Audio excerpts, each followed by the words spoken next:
नमस्कार, म कृष्ण प्रसाद पौडेलको आजको शुभसाहित शुभ मुहूर्तका साथ राशिफलमा यहाँलाई स्वागत छ। शुभ मङ्गलाचरण। ओम ईशान विष्णु कमलासन कार्तिकेय वह्नित्रयार्क रजनीश गणेश चामरेन्द्र कलशोद्भव कश्यपानां नमामि सततं पितृमोक्षहेतु श्री पितृचरणकमलेभ्यो नमः। नवग्रह देवताभ्यो नमः। आजको दिन यहाँहरू सबैको शुभ होस्, मंगलमय होस्, पितृको दिव्य कृपा बर्सिरहोस्।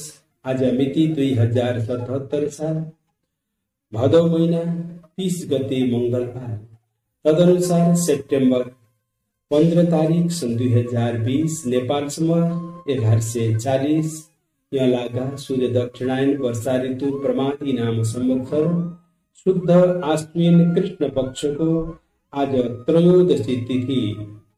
दिनभर त्रयोदशी तिथि रहेर राति 8:41 पूरा हुनेछ र चतुर्दशी तिथि लाग्नेछ। अश्लेषा नक्षत्र, शिवयोग, करण आनन्दादि योगमा आज आनन्द योग परेको छ। सूर्योदय बिहान 5:49 भयो भने सूर्यास्त 6:07 हुनेछ। आज जन्मिएका र अब जन्मिने बालबालिकाहरू सबैको आज दिन कर्कट राशि हुनेछ। आज चन्द्रमाको वास उत्तर दिशामा, चन्द्रमाको स्वरूप आज रहेको छ सेतो। त्यस्तै आजको लागि कुनै पनि नयाँ काम गर्नको लागि भने त्यति उपयुक्त दिन भने मानिँदैन र पनि नितान्त आवश्यक परेको स्थितिमा 12 बजेबाट 2 बजेसम्म गर्न सक्नुहुनेछ नयाँ काम। अशुभ समय रहेको छ 3 बजेबाट 4:30 बजेसम्मको समय भने आज राहुकाल अशुभ समय रहनेछ। आज मंगलबार भगवान गणेश भगवानको बार भएको हुनाले गणेश भगवानलाई उपासना गरेर पूजा अर्चना गरेर कार्य गर्नु यहाँलाई उत्तम हुनेछ। दुबो चढाउनुहोस्, सिन्दुर चढाउनुहोस्। गणेश भगवानलाई विशेष गरेर गणेश भगवानलाई अति प्रिय स्वामी पनि प्रिय हुन्छ। नयाँ काम गर्दा यो चढाएर काम गर्नुहोस्। ओम गं गणपतये नमः यो मन्त्र स्मरण गरेर कार्य गर्नु यहाँलाई उत्तम हुनेछ। आज हनुमानजीको पनि बार भएको हुनाले हनुमानजीको पूजा आराधना अत्यन्त फलदायी हुनेछ। 16 श्राद्ध अन्तर्गत आज त्रयोदशी श्राद्ध पर्न गएको छ भने मघा श्राद्ध पनि आज रहन गएको छ। आज भौम प्रदोष व्रत पनि आज रहेको छ। आज भौम प्रदोष व्रत आज रहन गएको छ। आज त्रयोदशी श्राद्ध गर्ने हो भने ब्रह्माण्ड पुराणमा बताइएको छ विशेष गरेर ऐश्वर्य प्राप्त हुने र सन्ततिहरूलाई दीर्घायु गराउने अदृश्य शक्ति प्रदान गरिरहेका हुन्छन् आजको श्राद्धको फल।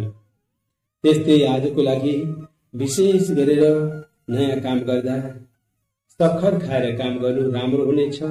आज तुलसी पत्र भने टिप्न नहुने दिन हो। आज कपाल काट्नु भयो भने 8 महिना आयु कम हुने दिन हो। तर एक छाके छ भने कुनै त्यो दोष लाग्दैन। कुनै नितान्त नकाटी नहुने स्थिति भयो भने पनि काट्न सकिन्छ, तर त्यसमा दोष लाग्दैन। आज तेल लगाउनु भयो भने अशुभ मानिन्छ। कपडा नयाँ लगाउनु पनि आज राम्रो मानिँदैन। भगवानलाई नैवेद्यको रूपमा केरा चढाउनु भयो भने सुख शान्ति प्राप्ति हुन्छ। आज भगवानलाई वस्त्रको रूपमा रातो कपडा लगाइदिनु अति राम्रो शुभ फल प्राप्ति हुन्छ। आज कुनै पनि नयाँ काम गर्दै हुनुहुन्छ भने देखुन आजको दिन तपाईले आफ्ना पितृलाई दक्षिणतिर फर्केर एउटा दियो बाल्दिनुस्। दक्षिण पूजाको दक्षिणतिर एउटा दियो बाल्नुस्। कलशमा जल राखिदिनुस्। सेतो फूल छ भने पहिलो फूल पनि राखिदिनुस् र पितृलाई स्मरण गरेर बत्ती बालेर बत्तीको मुख ज्वाला दक्षिणतिरै फर्काएर बत्ती बाल्दिनु होला। पितृको नाममा जल राख्दा सबै पूजा गर्दा श्री पितृ चरण कमलेभ्यो नमः यो मन्त्र स्मरण गर्दै पितृलाई स्मरण गर्नुस्। तपाईको घरमा सदा मङ्गल हुन्छ। प्रस्तुत छ आजको लागि मेष राशि 12 राशिको राशिफल। मेष राशि समय आजको ग्रह स्थिति तपाईको लागि भने केही अप्ठ्यारो ग्रहहरू देखिएका छन्। अलिकति सावधानीपूर्वक कार्य गर्नुहोला। सानोतिनो समस्या पनि तपाईलाई दुःख दिन सक्छ, काममा अवरोध पनि आउन सक्छ। हरेक क्षेत्र यहाँको लागि सावधानी अपनाउनु पर्ने ग्रह गोचर देखिएको छ। शुभ रङ आज यहाँको रहेको छ सेतो। शुभ देवता भगवान मधुसूदन। वृष राशि समयले तपाईको लागि भने आजको दिन राम्रो साथ दिइरहेको छ। तपाईले गर्दै आएको काममा राम्रो प्रगति उन्नति होला। आँटे ताकेका काम पूरा हुने भाग्योदय पूर्ण दिन आज यहाँको रहने ग्रह गोचरले देखाएको छ। शुभ रङ यहाँको घिउ रङ। शुभ देवता भगवान त्रिविक्रम। मिथुन राशि समय यहाँको लागि पनि आज राम्रो दिन देखिएको छ। तपाईले आज भाग्यले साथ दिनेछ। पराक्रम बढेर जानुका साथै कामहरूमा पूर्ण सफलता मिल्ने। छरछिमेकी दाजुभाइ आफन्त इष्टमित्रसँगको सम्बन्ध पनि सुमधुर रहला। मङ्गलमय शुभ दिन आज यहाँको रहनेछ। शुभ रङ आज यहाँको रहन गएको छ रातो। शुभ देवता भगवान वामन। कर्कट राशि आजको ग्रह गोचर यहाँको लागि ग्रह मध्यम रूपमा ग्रहहरू देखिएका छन्। विचार पुऱ्याएर काम गर्नुभयो भने राम्रो फल आउला। ध्यान दिनु भएन भने कुनै कुनै काम बिग्रिन पनि सक्छ। समग्रमा हेर्दा आजको दिन यहाँको लागि मध्यम रूपमा ग्रहहरू देखिएको छ। शुभ रङ आज यहाँको लागि गुलाबी। शुभ देवता भगवान श्रीधर।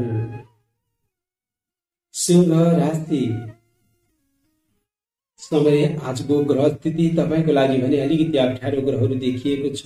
आज कसैलाई भने धन खर्च हुने, कसैलाई अलिकति शत्रु लाग्ने, कसैलाई पेटमा गडबडी हुने, केही न केही अप्ठ्यारो पर्न सक्छ। सजगता अपनाउनु होला। ध्यान दिएर काम गर्नु होला। नयाँ काम गर्नु त्यति राम्रो जुरेको छैन। शुभ रङ आज यहाँको रातो। शुभ देवता भगवान ऋषिकेश। कन्या राशि समय आजको दिन तपाईको लागि भने राम्रो दिन दशा चलिरहेको छ। पराक्रम बढ्दै जाला। नयाँ काम गर्ने अवसर जुट्ला। गरेको कामको राम्रो प्रतिफल आउला। आज मनकीय आय आर्जन गर्न सफल भइएला। समग्र दिन यहाँको लागि यथेष्ट लाभदायी शुभ रहने ग्रह स्थितिले देखाएको छ। शुभ रङ आज यहाँको रहेको छ गुलाबी। शुभ देवता भगवान पद्मनाभ। तुला राशि समय आजको दिन तपाईको लागि ग्रह स्थितिहरू राम्रो देखिएको छ। विभिन्न नयाँ नयाँ काम गर्ने सुखद अवसर प्राप्त होला। साथीभाइसँग रमझम होला। सोचे आँटेका काम पूरा होला। आजको दिन यहाँको लागि यथेष्ट लाभदायी र मङ्गलमय दिन यहाँको रहनेछ। शुभ रङ यहाँको सेतो।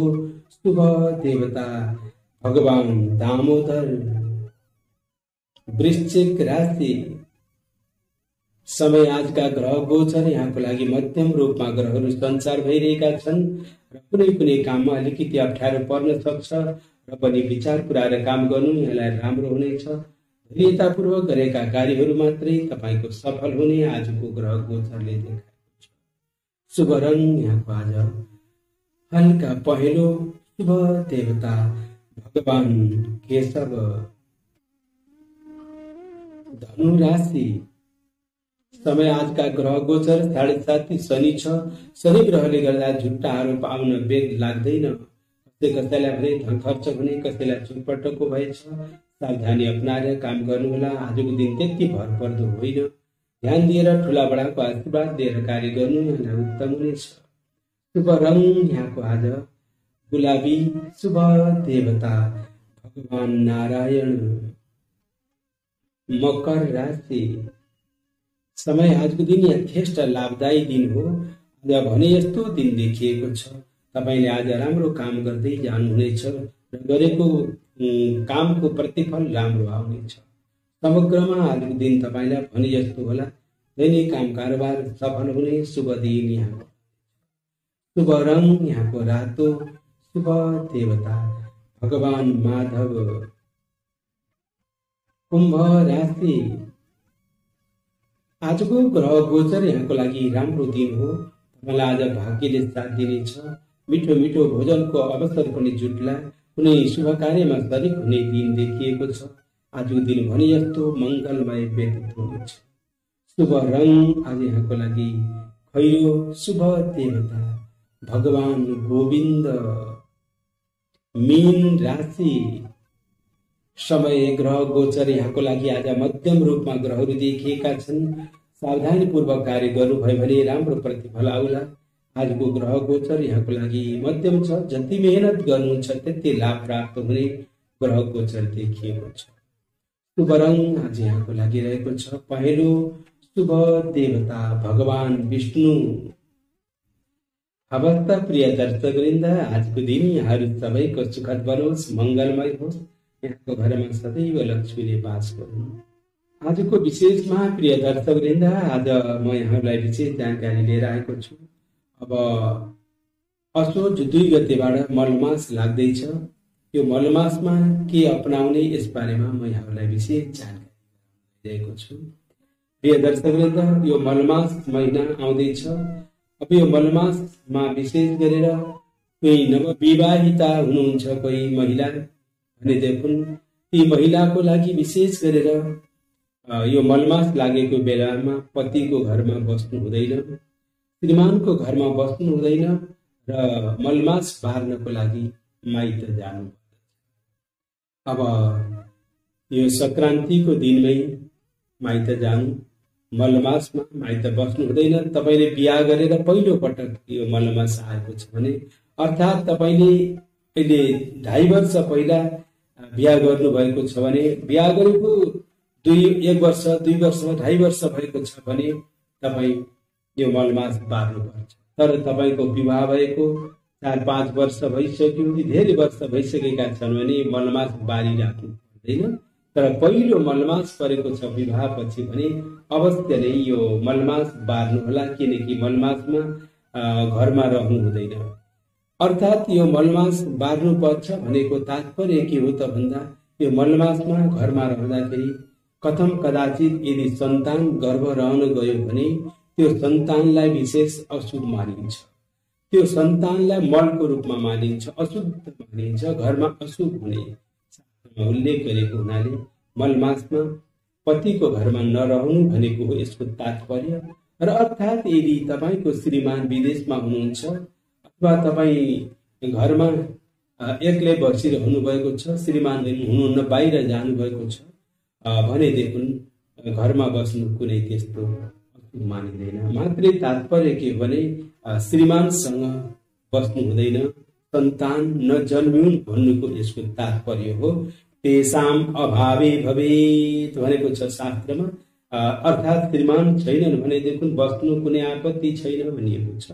त्यसको हुनाले यो ख्याल गर्नु पर्दछ कि यो मलमासमा विवाहिताको लागि विशेष सन्तानको लागि अरूको लागि पनि यो मलमासमा कहिल्यै पनि गर्भधारण गर्नु अशुभ मानिन्छ। मलमासमा गर्भ रह्यो भने त्यो गर्भलाई अशुभ गर्भ भनिन्छ। मल भनेको चाहिँ अशुद्ध चिज र त्यसो हुनाले यो मल महिना नै यस्तो अशुभ भएको हुनाले यो महिनामा गर्भ रहनु अशुभ मानिएको छ। अवस्था प्रिय दर्शकवृन्द, यही थियो आजको विशेष जानकारी। जाँदा जाँदै जीवनभर सम्झिराखे राम्रो ज्ञानको कुरा। व्रतको दिनमा तेल शरीरमा लगाउनु हुँदैन। अवस्था प्रिय दर्शकवृन्द, यहाँहरूलाई मसँग प्रत्यक्ष भेट्नु छ भने अहिले वर्तमान समयमा चितवनको नारायणगढ लाइन चोकबाट बालकुमारी कलेज जाने मार्गमा सम्पर्क गर्न सक्नुहुनेछ र सम्पर्क गर्दा मलाई फोन गरेर समय लिएर घरमा बसी बसी पनि यहाँहरूले मसँग परामर्श गर्न सक्नुहुनेछ। भाइबर, व्हाट्सएप र त्यस्तै मेसेन्जर फोनबाट पनि सम्पर्क गर्न सकिनेछ। प्रिय दर्शकवृन्द, अवस्था आजको दिन यहाँहरू सबैको मङ्गलमय होस् भन्दै तपाईँको आजको दिनमा सदैव भगवान परमात्माको दिव्य कृपा अनुग्रह बर्सिरहोस् भन्दै म बिदा हुन्छु। देवताभ्य पितृभ्यश्च महायोगिभ्यैव च नमः स्वाहायै स्वधायै नित्यमेव नमो।